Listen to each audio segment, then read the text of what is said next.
In spite of modernization and increased urban migration, the majority of Vietnamese people still rely on agriculture as their primary source of income. The Vietnamese government's current agricultural policy supports farmers by seeking to achieve high-quality outputs while continuing to increase farmer income and maintain food security. Unfortunately, rapid development has raised crop production demands to the point that farmers have had to adopt industrialized farming methods, such as monocropping and blanket use of chemical pesticides.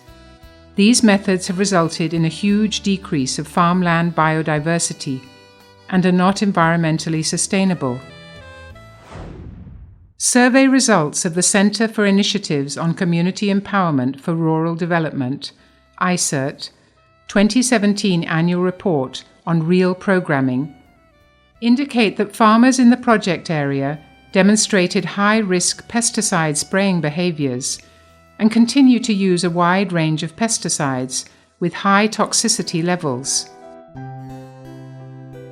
In order to reduce the negative impacts of chemical pesticides, the REAL project has supported farmers to develop and experiment with alternative methods. This was followed by a training of trainers, TOT, on related topics such as system rice intensification, SRI, and biobedding. From 2012 to 2017, nearly 10,000 farmers and students were trained on IPM, PRR, agrobiodiversity, conservation, biological control, composting, integrated rice-fish cultivation, vegetable production, and crop livestock integration to strengthen nutrient cycling within farms and no-tillage methods by the Rural Ecological Agricultural for Livelihood, or the REAL project.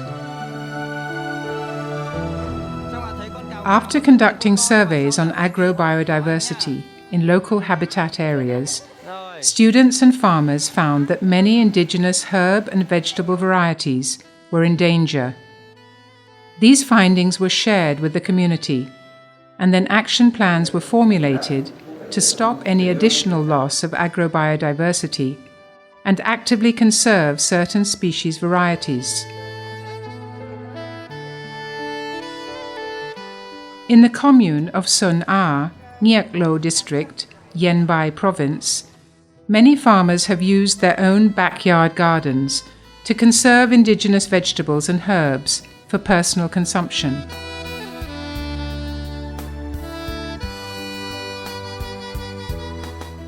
The Safe Vegetable and Herb Production Project has been showing signs of continued progress and has enabled farmers to get healthy food for themselves and their families, as well as increasing their annual incomes. 3 years ago, this Hmong lady only grew a small amount of native edible plants for her family. Now, with more technical advice from project staff, she has learned how to grow and raise many new kinds of plants and animals. She sells her produce in the commune market, and as a result has earned 3 times her normal income this year. Trước đây thì cũng trồng chỉ đủ ăn thôi, trồng để ăn thôi, còn trồng ít thôi, còn khi các cô ấy về thì các cô ấy tham khảo vào, xong thì làm cái đất này xong thì trồng thêm vào. Another model that has proven effective is regarding indigenous vegetable production. Cái quan trọng nhất đó là khi mà bán sản phẩm ra thị trường thì người ta thấy là mình tham gia các dự án ấy, thì cái sản phẩm mình bán ra người ta cũng vẫn rất là thích. Giá thì nó cũng nhích lên so với bình thường.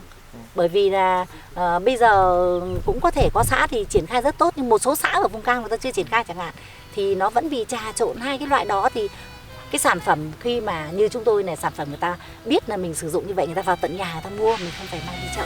The rice, fish, duck farm model is a great example of successful integrated farming and conservation. In this model, fish and ducks control weeds and pests, thereby reducing or eliminating the need for chemical herbicides and pesticides. Thì tôi thấy mô hình này thì nó áp dụng cho địa phương cá lúa này cũng đạt kết quả. Cái thứ nhất, lúa năm nào cũng là đạt năng suất cũng không kém anh em không thả cá, nhưng mà tôi cũng phải đạt 7 lạng đến 8 lạng trên 1 mét vuông. Đấy là riêng lúa 1.000 nó cũng phải là một vụ nó được cứ 8 tạ. Thì riêng cá thì một năm thì báo cáo các anh như này. Thì cá thì tôi thả chủ yếu là cá rô này, cá vược này, cá chép này, cá chấm.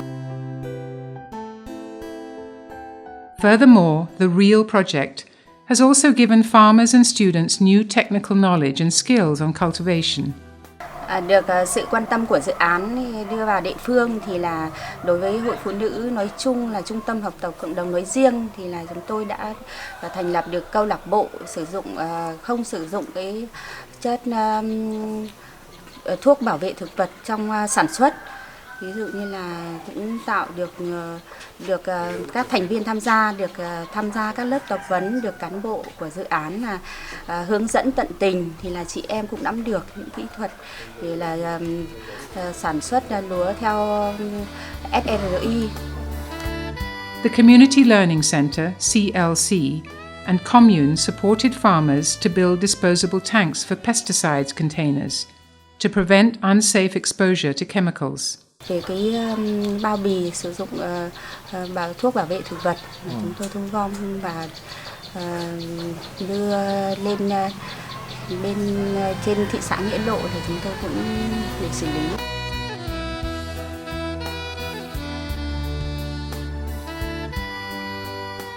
One boarding school in Bakha district has also implemented student vegetable gardening with successful results. Ở vườn bọn cháu thì không dùng thuốc bảo vệ thực vật bằng hóa học, mà trường bọn cháu thì dùng các chế phẩm sinh học được chiết xuất từ tự nhiên để phun cho rau ạ. Nếu mà rau bị bệnh hay làm sao thì bọn cháu chỉ dùng các biện pháp sinh học và dùng biện pháp thủ công. Bởi vì là hoạt động bình thường của bọn cháu ấy, thì sau khi kết thúc buổi học thì bọn cháu đều ra vườn, thường là dãy cỏ này, bắt sâu này, thì cái sự phát triển của sâu hại nó không đến ngưỡng để bọn cháu phải sử dụng, mà thường nếu mà phát triển thì bọn cháu chỉ sử dụng chế phẩm sinh học thôi. In all our activities, REAL project considers gender equality, creating a space for both male and female students to participate and share their knowledge together. Tất cả những học sinh mà ở đây thì bọn cháu đều là cùng lứa tuổi nhất. Thứ hai là về công việc thì nó cũng không phải là quá khó khăn hay là như thế nào đấy, thì công việc này nó cũng đều cả nam cả nữ đều làm được. Dạ thưa chú, là ở trường cháu thì tất cả các bạn đều được tham gia làm tất cả các hoạt động, kể cả nấu ăn và đi làm ở ngoài, cả nam cả nữ. In this small school in Nyaklo district, the herb garden is a place for students to actively learn and experiment. Lá bỏng ạ, và nó có tác dụng là để chữa bỏng, giảm sốt và đặc biệt là điều trị bệnh trĩ nội. Đây là cây bỏng dùng để chữa trị khi chúng ta bị đửa bỏng. Đây là cây rẻ quạt giúp chữa bệnh ho và thanh nhiệt giải độc.